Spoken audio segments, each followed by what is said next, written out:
Üçüncü.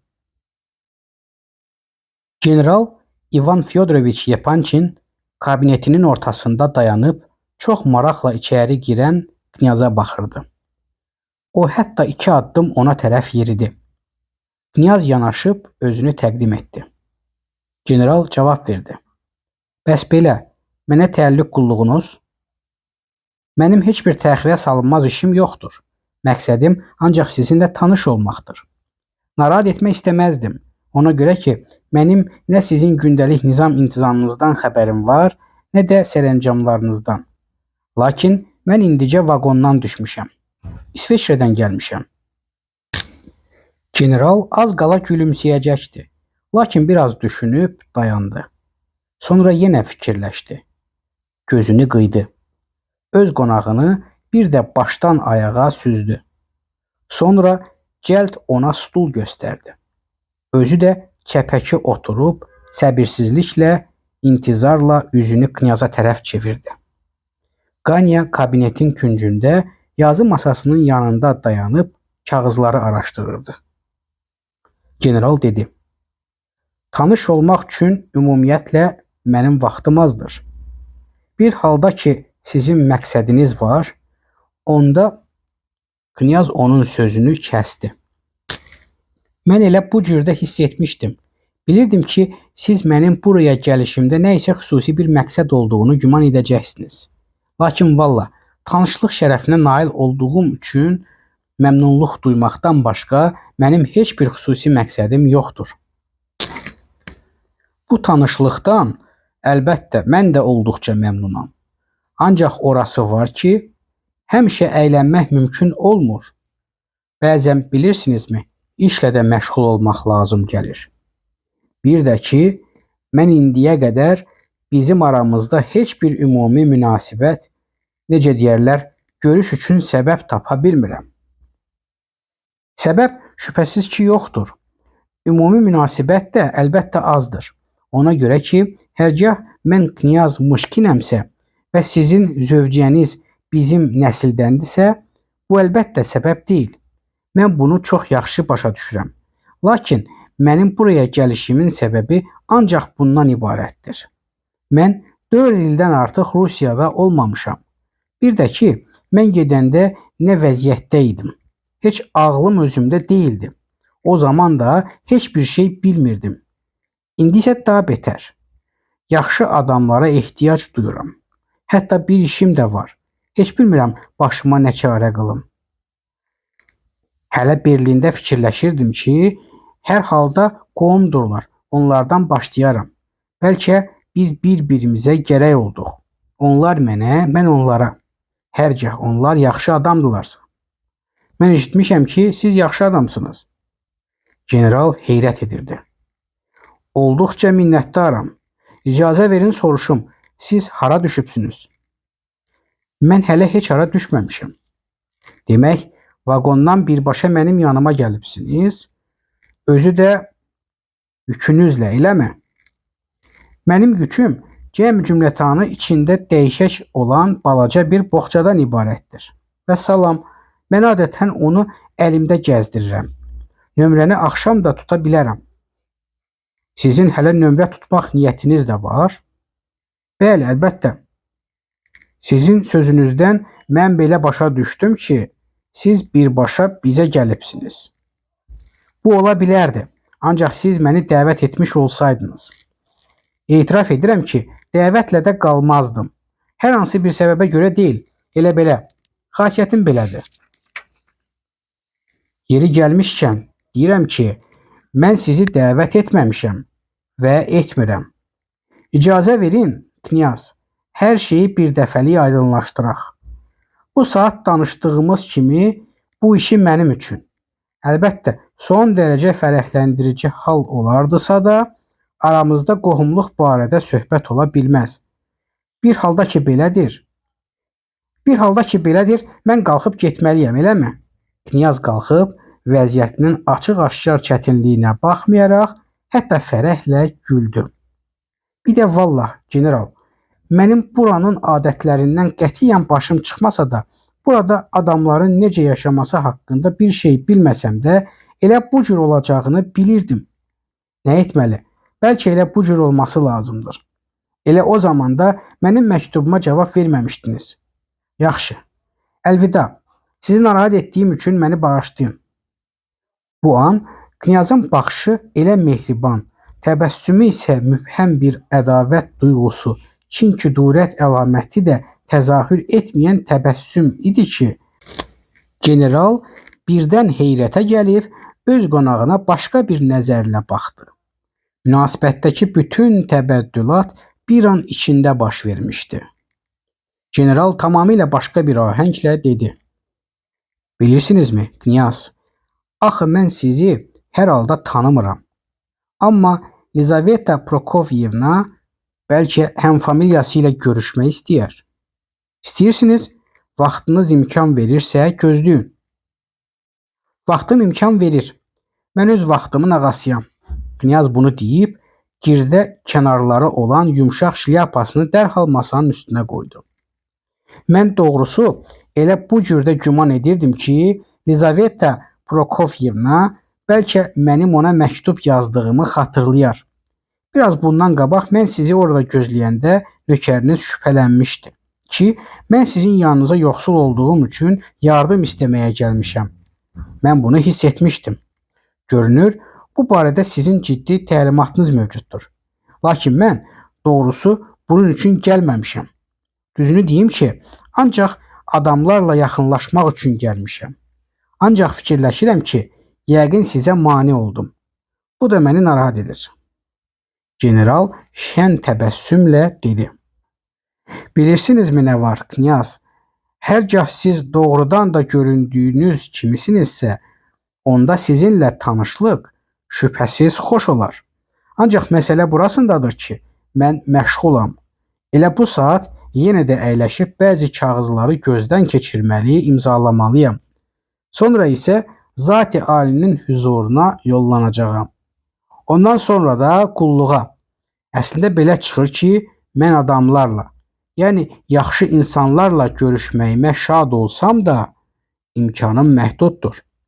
Bununla belə, mən son dərəcə əminəm ki, siz çox gözəl tərbiyə alıbsınız. Əminəm ki, sizin neçə yaşınız var? 26. Mən güman edirdim ki, xeyli az olar. Elədir, deyirlər mən üzdən cavan görünürəm. Çalışaram sizə mane olmayım. Biraz sonra hər şeyi başa düşərəm. Ona görə ki, özümün mane olmaqdan xoşu gəlmir. Bir də nəhayət mənə elə gəlir ki, biz zahirən bir çox cəhətdən elə müxtəlif adamlarıq ki, bizim yəqin çox məsələdə ümumi rəyimiz ola bilməz. Lakin bilirsinizmi, mən özüm də sonuncu ideyaya inanmıram. Çünki çox vaxt adama ancaq elə gəlir ki, ümumi rəy, ümumi nöqteyi nəzər yoxdur. Amma lap yaxşı var. Adamların öz aralarında gözə yarıb bölüşdürülərək heç bir şeyi tapa bilməmələri onların tənbəlliyindən irəli gəlir. Axı deyəsən, mən cansıxıcı söhbətə başladım. Siz gərək ki, 2 kəlmə. Sizin heç olmazsa az-maz pulunuz, dövlətiniz varmı? Yaxud bəlkə bir işlə məşğul olmaq fikrindəsiniz. Bağışlayın ki, mən belə açıq danışıram. Lütf edirsiniz, mən sizin sualınızı olduqca qiymətləndirir və başa düşürəm. Hələlik mənim heç bir var dövlətim yoxdur. Heç bir məşğuliyyətim də hələlik yoxdur. Amma olmalıdır. Məndə özgə adamın pulu var idi. Mənə onu professorum Schneider vermişdi.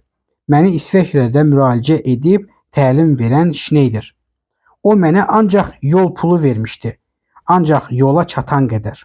Ona görə də indi, məsəl üçün, mənim ancaq bir neçə qəpik pulum qalıb. Doğrudur, mənim bir işim var. Bu barədə mənə məsləhət lazımdır. Lakin general onun sözünü kəsdi. Deyin görüm, siz hələlik necə yaşamaq fikrindəsiniz? Sizin məram məqsədiniz nədən ibarətdir? Bir tər işləmək istərdim. Siz lap filosofsunuz ki. Yaxşı deyin görüm, bir şeyə az da olsa istedadınız, qabiliyyətiniz varmı? Yəni demək istəyirəm ki, gündəlik çörək pulu çıxan bir işə. Yenə də üzr istəyirəm. Yox canım, üzr istəməyin. Xeyr, Güman edirəm ki, mənim nə istedadım var, nə də xüsusi bir qabiliyyətim. Hətta əksinədir. Ona görə ki, mən xəstə adamam. Düzgün təhsil ala bilməmişəm. O ki qaldı çörək puluna, mənə belə gəlir ki, general yenə onun sözünü kəsib suallar verməyə başladı. Knyaz söyləmiş olduqlarını yenidən söylədi. Məlum oldu ki, general mərhum Pavlişev haqqında eşitmişdir. Hətta onu şəxsən tanıyırmış. Pavlişevin onun tərbiyəsi ilə nə üçün maraqlandığını heç knyazın özü də izah edə bilmirdi. Bununla belə mümkündür ki, bu işi sadəcə olaraq onun mərhum atası ilə köhnə dostluğuna görə etmişdi. Ata-anası öləndə knyaz balaca uşaq idi. Həmişə kəndlərdə yaşayıb böyümüşdü. Ona görə ki, uşağın səhhəti üçün kənd havası lazım idi. Pavlişev etibar edib onu öz qohumlarına, qoca mülkədar arvadlarına tapşırmışdı. Onun üçün əvvəlcə mürəbbiyə tutmuşdular. Sonra mürəbbi tutdular. O dedi ki, hər şeyi xatırlasa da çox çətin ki, ağıllı başlı bir söz deyə bilər. Ona görə ki, bir çox şeyi dərk edə bilmirdi. Naxoşluğu, tez-tez baş verən bayılmalar onu az qala sarsaq adama döndərmişdi. Knyaz elə bu cürdə dedi, sarsaq. O, nəhayət söylədi ki, Pavlişev bir dəfə Berlində İsveçrəli professor Schneiderlə görüşdü. Schneider məhz bu cür naxoşluqlarla məşğuldur. İsveçrədə Valli kontorunda müəssisəsi var. Öz metodu ilə, soyuq su ilə, gimnastika ilə müalicə edir. İdiotizmi də, dəliləri də müalicə edir. Eyni zamanda təhsil verir və ümumiyyətlə mənəvi inkişaf üçün şərait yaradır. Bunu da dedi ki, Pavlişev onu İsveçrəyə professorun yanına 5 il bundan qabaq göndərmişdi. Özü isə 2 il bundan əvvəl qəflətən öldü. Nə vəsiyyət yazıb, nə də bir sərəncam.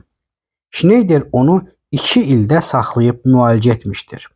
Schneider onu sağaltmasa da ona olduqca kömək etdi. Nəhayət, onun öz şəxsi arzusuna görə və qarşıya çıxan bir əhvalatla əlaqədar olaraq Rusiyaya göndərmişdir. General çox təəccüb edərək soruşdu. Demək, Rusiyada sizin heç kəsiniz, heç kiminiz yoxdur. İndi heç kimim, ancaq mən ümid edirəm, həm də bir məktub almışam. General məktub sözünü eşitməyib onun sözünü kəsdi. Siz heç olmazsa az-çox bir şey öyrənibsiniz ya yox? Sizin naxoşluğunuz hər hansı bir idarədə, hər hansı asan bir işlə məşğul olmağınıza mane olmaz ki? Bəli, güman edirəm ki, olmaz. Bir yerdə işləməyi mən hətta çox istəyərdim. Ona görə ki, nəyə qabiliyyətim olduğunu özüm də bilmək istərdim. Bütün 4 il müddətində mən düzgün olmasa da elə-belə onun xüsusi sistemi üzrə fasiləsiz təhsillə məşğul olmuşam. Özüm də bu müddət ərzində bir xeyli rusca kitab oxumuşam. Rusca kitablar? Demək savadlısınız və səhvsiz yazmağı bacarırsınız. Lap yaxşı bacarıram. Çox gözəl. Bəs xəttiniz? Xəttim əladır. Bax, deyəsən bu işdə mənim istedadım var. Bu cəhətdən mən əsl kalliqrafam. Knyaz heyrətlə dedi. İcazə verin, mən bu saat sınaq üçün sizə bir şey yazım. Lütf edin, bu hətta lazımdır. Mən sizin bu cür amadəliyinizi, Knyaz, olduqca xoşlayıram. Siz doğrusu son dərəcə mehriban insansınız. Sizin necə də gözəl yazı ləvazimatınız var. Görün nə qədər karandaşınız, nə qədər qələminiz, necə də qalın, gözəl kağızınız var. Həm də sizin nə gözəl kabinetiniz var. Baxın, bu mənzərə mənə tanışdır. Bu İsveçrə mənzərəsidir. Mən əminəm ki, rəssam bunu naturadan çəkib. Həm də mən əminəm ki, bu yeri görmüşəm. Bu kanton da Uri çox ola bilər, amma şəkil buradan alınıb. Qanya, knyaza kağız verin. Bu da qələm və kağız. Bax, bu masanın arxasına buyurun. Bu aralıq Qanya portfelindən iri formatlı bir fotoşəkli çıxarıb generala verdi. O, Qanyaya müraciətlə "Bu nədir?" deyə soruşdu. "Pah, Nastasya Filipovna." General həyəcanla, böyük bir maraqla Qanyadan soruşdu. "Bunu özümü, qadın özümü sənə göndərib?" "Mən bu saat onun yanına təbrikə getmişdim. Orada verdi. Bunu çoxdan xahiş edirdim." Qanya dilxor halda gülümsəyərək əlavə etdi. "Bilmirəm, mən onun yanına belə bir gündə əliboş, tövhəsiz getdiyim üçün bəlkə də bir eyhamdır." General onun sözünü inamla kəsdi. "Yox canım, sənin ağlına nə qəribə fikirlər gəlir. O heç işarə vurar, belə şeylər heç maraqlandırmaz da. Bir də ki, sən töhvəni nə ilə alacaqsan? Bunun üçün axı minlərlə pul lazımdır. Bəlkə şəklini verəydin. Bir də görüm, o hələ səndən şəkil istəməyib ki." "Yox, hələ istəməyib. Ola bilsin ki, heç istəməyəcək də. Siz, İvan Fyodoroviç, əlbəttə bugünkü axşamı unutmayıbsınız, deyilmi? Axı siz xüsusi dəvət olunanlardansınız." "Unutmamışam, əlbəttə yadımdadır. Mütləq gələcəyəm." "Bəs necə? Anadan olan gün? 25 yaş. Bilirsənmi Qanya, indi ki belədir, mən açıb sənə söyləyəcəyəm. Hazırlaş. O Afanasi İvanoviçə və mənə vəd edib ki, bugün axşam öz evində son sözünü deyəcəkdir. Olum ya ölüm. Sən işini möhkəm tut. Hazır ol." Qanya birdən tutuldu. Qanı elə qaraldı ki, hətta rəngi də biraz qaçdı. "Qadın bu sözü həqiqətənmi dedi?" Qanya bunu soruşanda səsi sanki titrədi. 3 gün bundan qabaq söz verib. Biz ikimiz də o qədər təkid etdik ki, məcbur oldu. Ancaq xahiş etdik ki, hələlik sənə bildirməyək." General gözünü Qanyaya zilləmişdi. Qanyanın dilxorçuluğu görünür onun xoşuna gəlməmişdi. Qanya təşviş və tərəddüdlə dedi. "Bir yadınıza salın, İvan Fyodoroviç. Axı o məsələni özü həll edincəyədək tamamilə azad surətdə qərar qəbul etməyi mənim öhdəmə buraxmışdı. Hətta onda da axırıncı sözü mən deməliyəm." General birdən qorxdu. Bəs məgər mən heç bir şey. Lütf elə, sən bizim başımıza oyun açmaq istəyirsən? Axı mən ki imtina etmirəm. Mən bəlkə fikrimi düzgün ifadə etmədim. General dilxorçuluğunu gizlətmədən dedi. "Hələ gəl bir imtina da et." "Burada məsələ, qardaş, onda deyil ki, sən imtina etmirsən. Məsələ sənin hər şeyə hazır olmağında, məmnun qalmağındadır. Məsələ onun sözlərini sənin sevinç və şadlıqla qəbul etməyindədir. Bəs evdə vəziyyət necədir?" "Evdə vəziyyət necə olacaq? Evdə hər şey mənim iradəmdən asılıdır. Bircə atam həmişəki kimi şitlik eləyir. Lap biabırçılıq edir. Mən də onunla heç danışmıram. Amma hər halda həddini aşmağa qoymuram. Doğrusu, arada anam olmasaydı evdən qovardım. Anam əlbəttə daim gözünün yaşını axıdır. Bacım qəzəblənir. Nəhayət onlara açıq dedim ki, mən öz taleyimin ağasıyam. İstəyirəm ki, evdə mənə tabe olsunlar. Bütün bunları anamın yanında bacıma möhkəm eşitdirdim." General çiyinlərini çəkib, qollarını biraz aralayaraq fikirli-fikirli dedi. "Amma qardaş, mən başa düşə bilmirəm. Nina Aleksandrovna bayaq buraya gələndə yadındadırmı? Ahva edir, şikayətlənirdi. Soruşdum ki, nə olub? Belə çıxır ki, güya onlara rüsvayçılıq üz verib. Müsaadənizlə soruşuram, burada nə rüsvayçılıq var? Nastasya Filipovnanı kim və nədə məzəmmət edə bilər? Kim onun haqqında bir pis söz deyə bilər?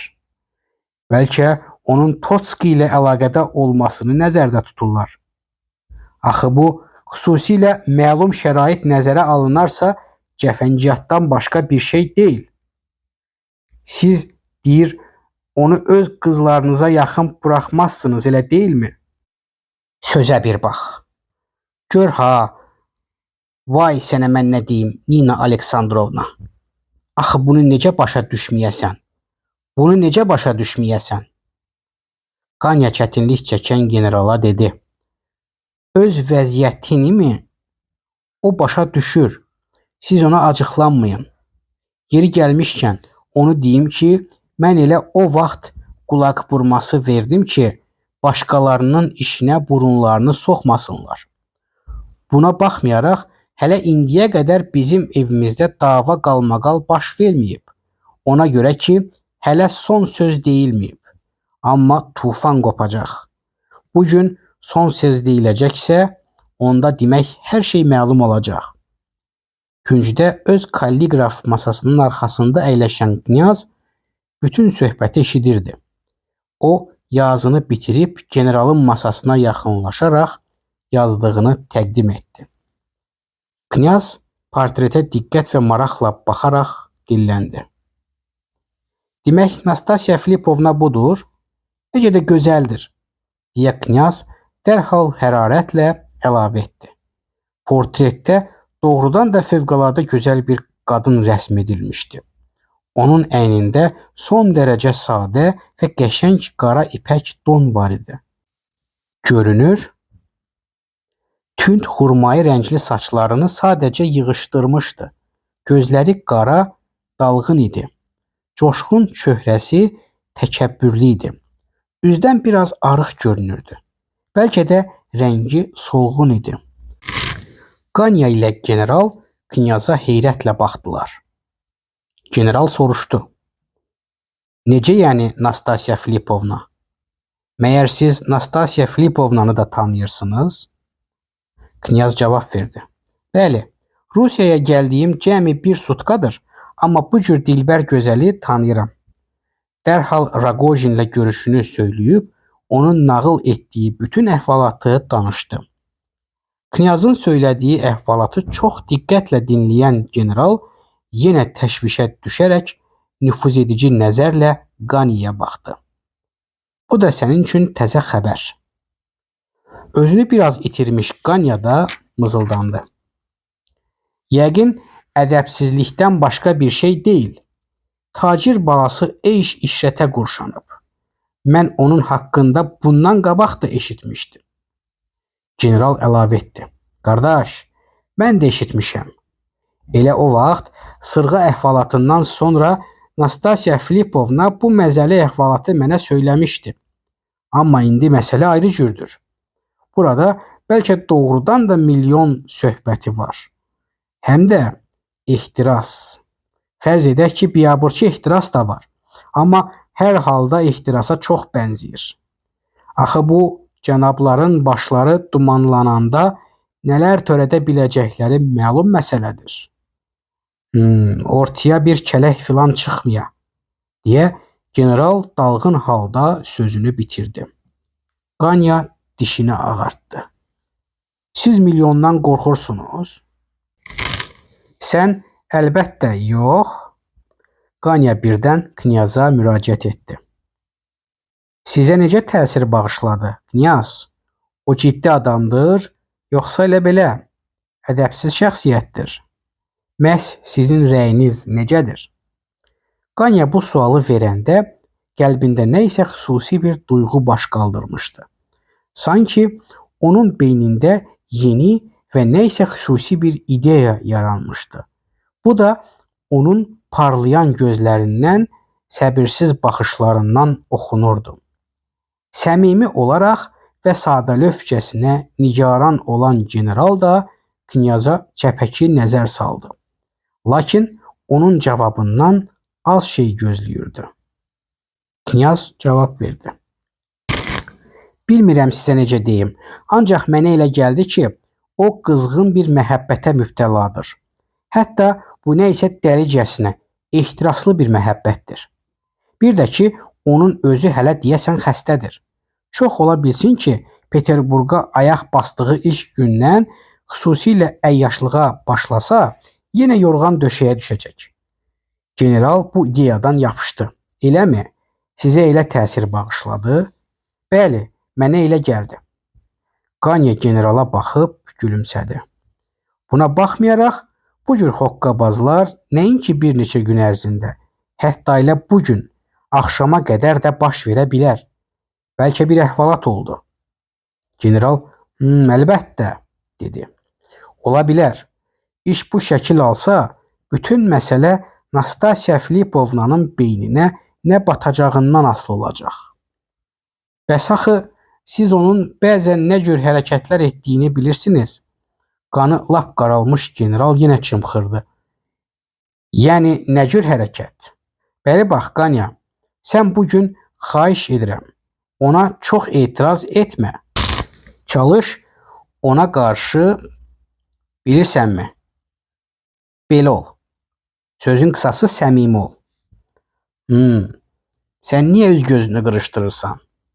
Bəri bax, Gavrila Ardalyonoviç. Yeri gəlmişkən, lap məqamı olduğu üçün səndən soruşuram. Biz nədən ötürü əlləşirik? Sən başa düşürsən ki, mən bu işdəki öz xüsusi mənfəətim cəhətdən çoxdan təmin olunmuşam.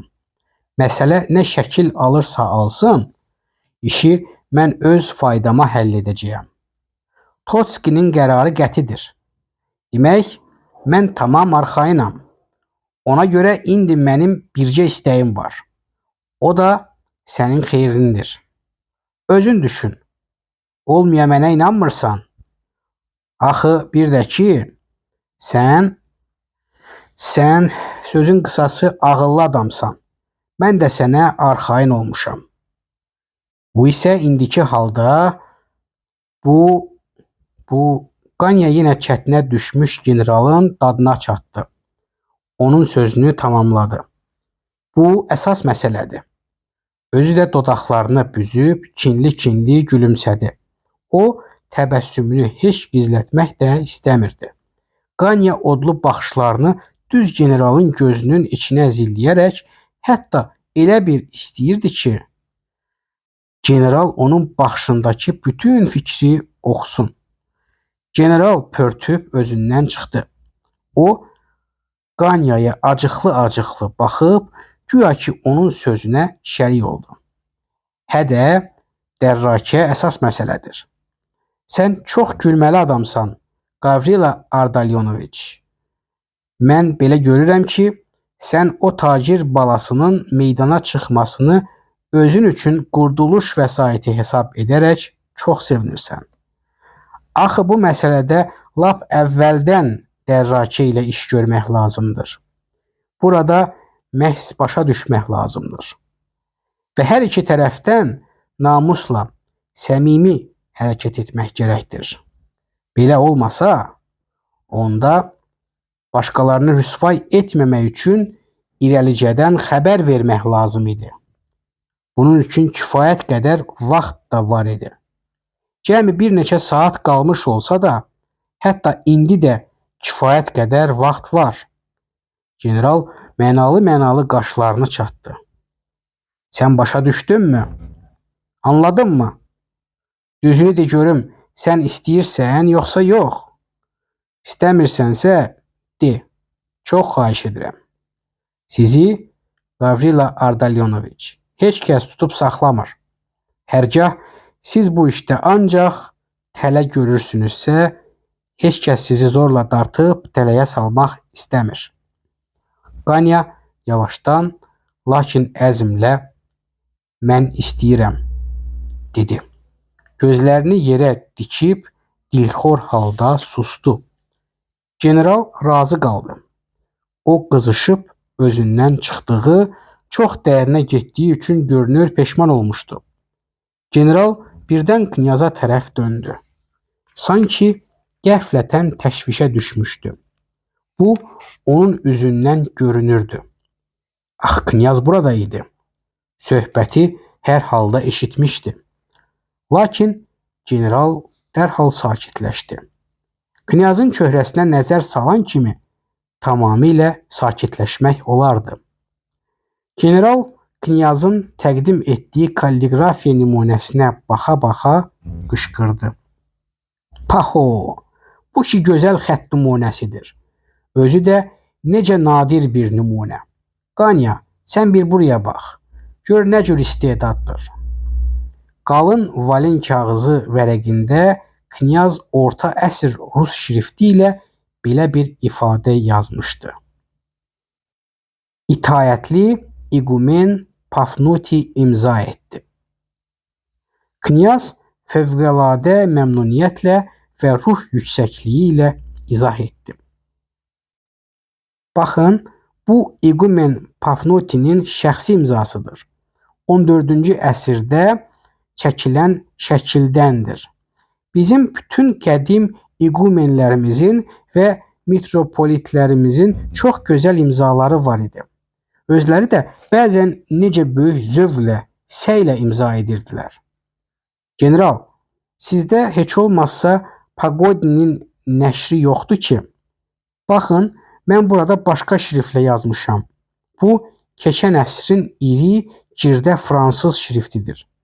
Bəzi hərflər hətta ayrı cür yazılırdı. İri şrift küçə mirzələrimizin xətt nümunələrindən iqtibas edilmiş şrift. Məndə biri var idi. Siz razılaşın ki, onun öz məziyyətləri var. Siz bu girdə D ilə A-ya nəzər yetirin. Mən fransız üslubunu rus hərflərinə tətbiq etmişəm. Bu çox çətin şeydir. Amma müvəffəqiyyətli oldu. Baxın, bu da gözəl və orijinal şriftdir. Bu ifadəyə diqqət edin. Səy hər şeyə üstün gəlir. Bu, Rus mirzə şriftidir. Daha doğrusu, hərbi mirzə şriftidir. Mötəbər şəxsə göndərilən rəsmi kağızı bu cür yazırlar. Bu da girdə şriftdir. Gözəl, qara şrift. Qara yazılıb, lakin böyük zövqlə yazılıb.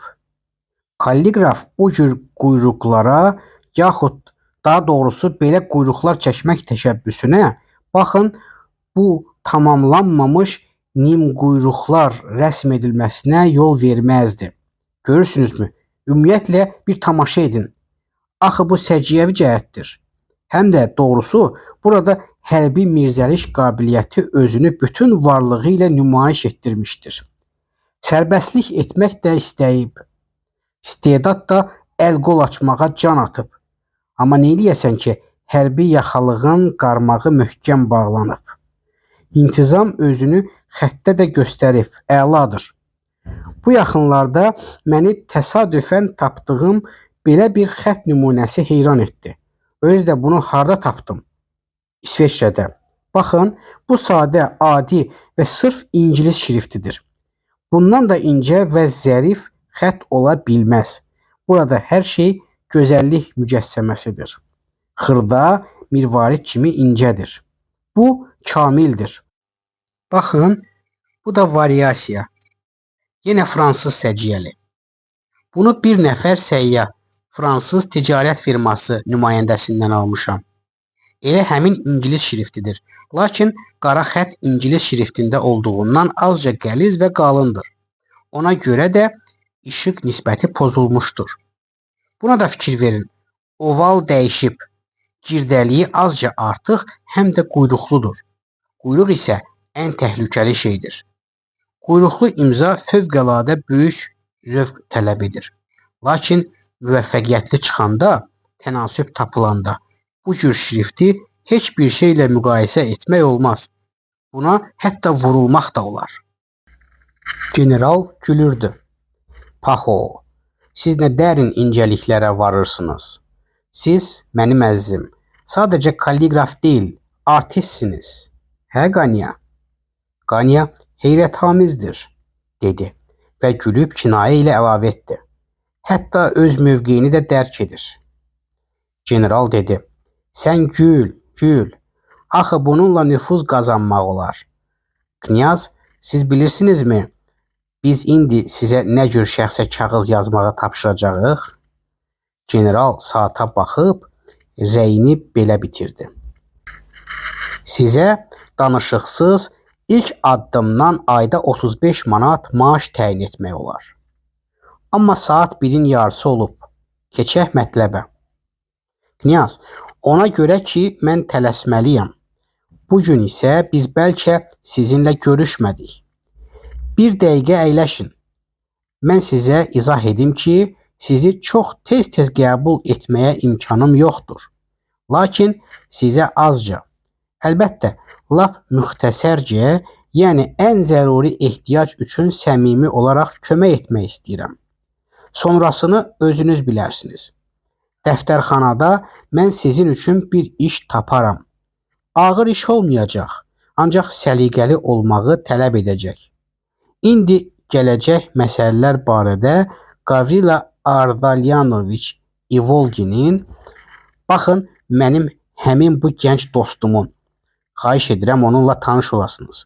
Evində, yəni ailəsində anası və bacısı öz mənzillərində 2-3 mebelli otaq təmizləyib hazırlayıblar. Bu otaqları əla zəmanət verilən kirayənişinlərə kirayə verirlər. Yemək də orada olacaq. Xidmətçi də sizə xidmət edəcəkdir. Əminəm ki, mənim zəmanətimi Nina Aleksandrovna qəbul edər. Knyaz, sizin üçün isə bu, hətta xəzinədən də artıqdır. Əvvəlcə ona görə ki, siz tək olmayacaqsınız. Necə deyərlər, ailə içərisində olacaqsınız. Mənim zənnimcə, sizə Peterburq kimi paytaxtda ilk addımdan tək yaşamaq olmaz. Nina Aleksandrovna, Gavrila Ardalyanoviçin anası və Varvara Ardalyonovna, Gavrilanın bacısı, mənim həddən artıq hörmət etdiyim xanımlardır. Nina Aleksandrovna mənim ilk qulluq dövrümdə keçmiş yoldaşım olan Ardalyon Aleksandroviçin zövcəsidir. Lakin mən bəzi mülahizələrə görə onunla əlaqə və münasibəti kəsmişəm. Buna baxmayaraq, bu cür şərait mənim ona qarşı bir növ hörmət göstərməyimə mane olmur. Bütün bunları, Knyaz, mən ona görə izah edirəm ki, siz başa düşəsiniz. Mən sizə, necə deyərlər, şəxsən zəmanət verirəm. Beləliklə də sizin üçün zamin oluram. Ev kirayəsi lap az olacaq. Həm də əminəm ki, biraz sonra sizin maaşınız bunu ödəmək üçün tamamilə kifayət edəcəkdir. Doğrudur, adamın heç olmazsa bir müxtəsər cib xərcliyi də olmalıdır. Lakin, Knyaz, mən sizə desəm ki, siz cib xərcliyindən elə ümumiyyətlə cibinizdə pul saxlamaqdan saqınsanız yaxşıdır. Siz acıqlanmayın. Mən sizə baxıb öz nöqteyi nəzərimi deyirəm. Lakin bu saat sizin pul kisəniz lap boş olduğu üçün hələlik əvvəl başdan müsaadənizlə sizə bu 25 manatı təqdim edim. Biz əlbəttə hesablaşarıq. Hərgah siz danışığınızdan göründüyü kimi belə səmimi və ürəkaçıq adamsınızsa, bu məsələdə də bizim aramızda çətinlik törəyə bilməz. Bir halda ki, mən sizinlə belə maraqlanıram, demək, mənim sizin haqqınızda müəyyən məqsədim var. Siz sonralar bunu bilərsiniz. Görürsünüzmü? Mən sizinlə olduqca sadə rəftar edirəm. Qanya, mən ümidvaram ki, Knyazın sizin mənzilinizdə yaşamasına sənin heç bir etirazın yoxdur. Qanya nəzakət və iltifatla onun sözünü təsdiq etdi. Yox canım, əksinə, anam da çox şad olar. Sizin gərək ki, hələlik bircə otağınızda adam yaşayır. O adı nədir? Ferdishenko. Hə, sizin o Ferdishenko mənim xoşuma gəlmir. Şit təlxəyin biridir. Heç başa düşə bilmirəm ki, Nastasya Filipovna ona nə üçün belə imkan yaradır. Ferdishenko doğrudanmı onun qohumudur? Yox əşi, bütün bunlar zarafatdır. Qohuma heç bənzəmir. Cəhənnəm olsun. Nə deyirdiniz, knyaz? Razısınız ya yox? Mən sizə təşəkkür edirəm, general. Siz mənimlə fövqəladə mehriban bir insan kimi rəftar etdiniz.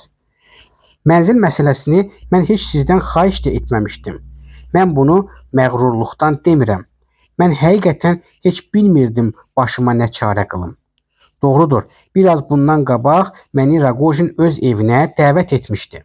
Raqojin? Yox, olmadı. Mən sizə ata kimi, yaxud daha çox xoşunuza gəlirsə bir dost kimi məsləhət görərdim ki, cənab Raqojini yaddan çıxarın. Elə ümumiyyətlə sizə məsləhət görərdim ki, siz daxil olacağınız ailə ilə əlaqə saxlayasınız. Knyaz, bir halda ki, siz belə mehriban insansınız, onda mənim bir işim var. Mənə xəbərdarlıq məktubu göndərilib, deyə sözə başladısa da, general onun sözünü kəsdi. Yox, üzr istəyirəm. İndi daha bir dəqiqədə vaxtım yoxdur. Mən bu saat sizin haqqınızda Lizaveta Prokovyevnaya xəbər edəcəm. O, sizi elə indi qəbul etmək istəsə, mən sizi yaxşı cəhətdən təqdim etməyə çalışacağam. Onda isə məsləhət görürəm fürsətdən istifadə edərək onun xoşuna gəlməyə çalışın. Ona görə ki, Lizaveta Prokovyevna sizin işinizə olduqca yaraya bilər. Axı siz ikiniz də bir familiyadansınız. Hərgah istəməsə, onda inciməyin. Başqa bir vaxta qalsın. Qanya, sən hələlik bu haqq hesab kağızlarını gözdən keçir.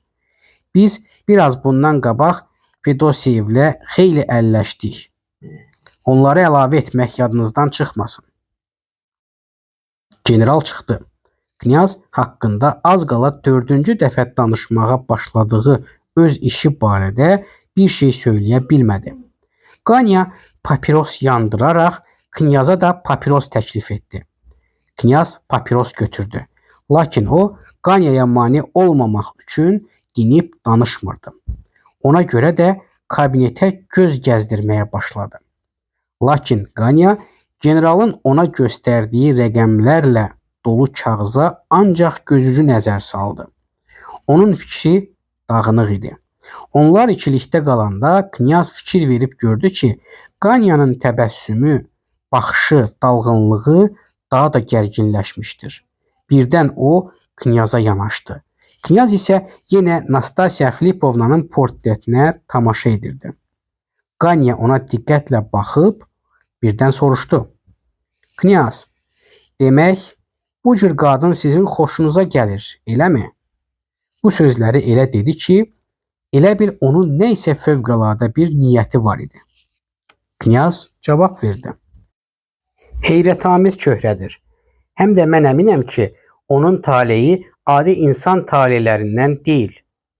Üzdən şən görünür, amma başı çox müsibətlər çəkib, elədirmi?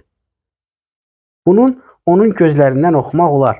Baxın, yanaqlarında gözlərinin altındakı bu iki nöqtədən bilmək olur. Çöhrəsindən görünür ki, təkəbbürlüdür. Olduqca təkəbbürlü. Ancaq bilmirəm, bu qadın rəhimdildirmi?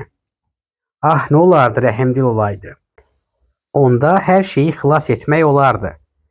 Qanya odlu baxışlarını ondan çəkməyərək sözünə davam etdi. Siz bu cür bir qadına evlənərdinizmi? Knyaz dedi. Mən heç kəsə evlənə bilmərəm. Mən xəstəyəm. Bəs Raqojin evlənərdimi? Siz necə bilirsiniz? Buna nə var ki, güman edirəm ki, günü sabah da evlənmək olar. Evlənərdi. Bir həftədən sonra isə yəqin ki, başını kəsərdi. Knyazın ağzından bu söz çıxan kimi Qanya birdən elə diksindi ki, Knyaz az qaldı qışqırsın. O, Qanyanın qolundan yapışıb soruşdu. Sizə nə oldu? Nökər qapıda görünüb ucadan dedi. Cənab, zat aliləri sizdən xahiş edir ki, xanımın huzuruna buyurasınız. Knyaz nökərin arxasınca getdi.